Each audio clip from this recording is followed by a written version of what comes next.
England के लिए test cricket में जिस बेसबॉल अप्रोच की बात अब तक लोग कर रहे थे, उसका एक झलक आज इंग्लैंड के बल्लेबाज बेन डकट ने भारतीय दर्शकों को दिखाया। राजकोट में चल रहे तीसरे टेस्ट मैच के दूसरे दिन आज भारत की पारी 445 रनों पर सिमट गई।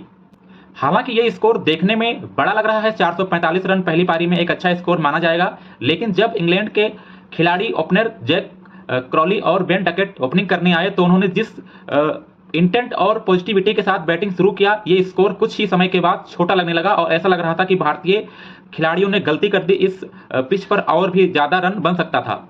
शुरुआत से ही इंग्लैंड के बल्लेबाजों ने आक्रामक रवैया अपनाया और लगातार शॉट पे शॉट मारने लगे।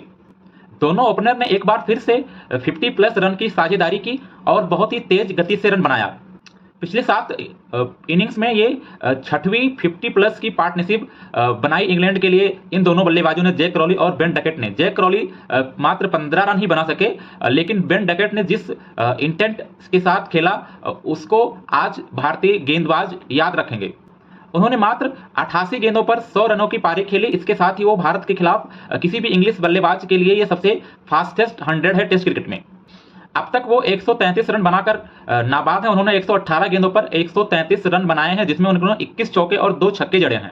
इसी से अंदाजा लगाया जा सकता है कि उन्होंने कितने एग्रेसिव तरीके से पारी खेली है और किसी भी गेंदबाज को उन्होंने बख्शा नहीं है। भारतीय सारे गेंदबाज जितने भी हैं, 5 गेंदबाजों ने बॉलिंग की है और सभी को अच्छी खासी मार पड़ी। कुलदीप यादव ने 6 ओवर में 42 रन दिया, रविंद्र जडेजा ने 4 ओवर में 33, उसके बाद अश्विन ने भी 7 ओवर में 37 रन दिया, सिराज को 10 ओवर में 54 रन पड़े।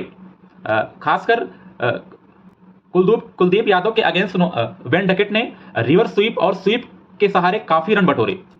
112 के plus strike rate test cricket में क्या देख के ऐसा लग रहा था कि कोई T20 या ODI का मैच हो रहा हो। जिस तरह से वो गेंदबाजों की पिटाई कर रहे थे, उससे इंग्लैंड के इरादे साफ क्लियर हो रहे थे कि इंग्लैंड इस मैच में कोई भी डिफेंसिव अप्रोच नहीं अपनाएगा और वो जितना हो सकेगा एक अटैकिंग क्रिकेट खेलकर भारत को बैकफुट पर लाने की कोशिश करेगा। और वही इंटेंट दिख भी रहा था। जो स्कोर एक टाइम पे बड़ा लग रहा था 445 रन का, उन्होंने मात्र 35 ओवरों में 207 रन बना दिए, जिसमें उनका एवरेज लगभग 6 के आसपास है, 5.9 पर ओवर, जो कि ODI में भी एक अच्छा एवरेज माना जाता है। और अब मात्र 238 रन से इंग्लैंड इस मैच में पीछे है। अभी भी उसके 8 विकेट बाकी हैं और सेट बैट्समैन बेन डकट अभी भी 133 रन बनाकर नाबाद हैं। बेन डकट इस इंग्लैंड की सीरीज में अब तक 264 रन बना चुके हैं और ये ओली पॉप के बाद हाईएस्ट रन गेटर हैं इंग्लैंड के लिए इंग्लैंड की इस सीरीज में अब तक। और उनका स्ट्राइक रेट इस पूरी सीरीज में सबसे ज्यादा है, 104 का स्ट्राइक रेट है और वो अभी स्ट्राइक रेट के मामले में टॉप पर हैं। तो इसी से इस बात का अंदाजा लगाया जा सकता है कि वो किस तरह से गेंदबाजों पर प्रहार कर रहे हैं, किसी भी गेंदबाज को बख्श नहीं रहे हैं, बाउंड्रीज तलाश रहे हैं। और लगातार आज उन्होंने 21 बाउंड्रीज मारी और 21 चौके और 2 छक्के मारे। उन्होंने केवल बाउंड्री से ही अपना लगभग शतक उन्होंने बाउंड्री से ही पूरा किया। लगभग उन्होंने 96 रन बाउंड्री से ही बनाए। तो इसी से अंदाजा लग सकता है कि इंग्लैंड किस इंटेंट और पॉजिटिविटी के साथ इस मैच में खेल रही है। और अगर ऐसे ही कल वो पूरे दिन खेल गए या लंच अगर बेन डकट लंच तक खेल गए तो वो अपना दोहरा शतक भी लगा सकते हैं।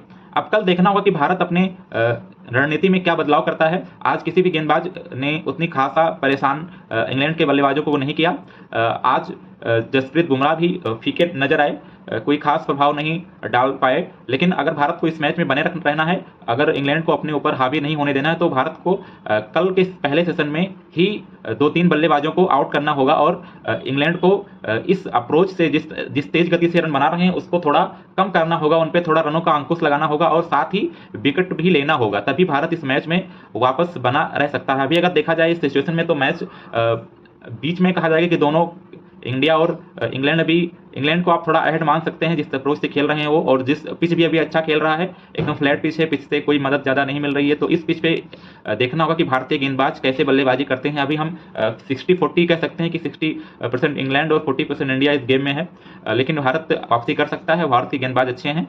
कल सुबह अगर भारत को शुरू में ही पहले तो बेन डकट को उनको आउट करना होगा, अगर शुरू में जल्दी से विकेट 2-3 मिल जाते हैं तो भारत इस मैच में पकड़ बना सकता है और इंग्लैंड को अपनी ऊपर हावी होने से रोक सकता है।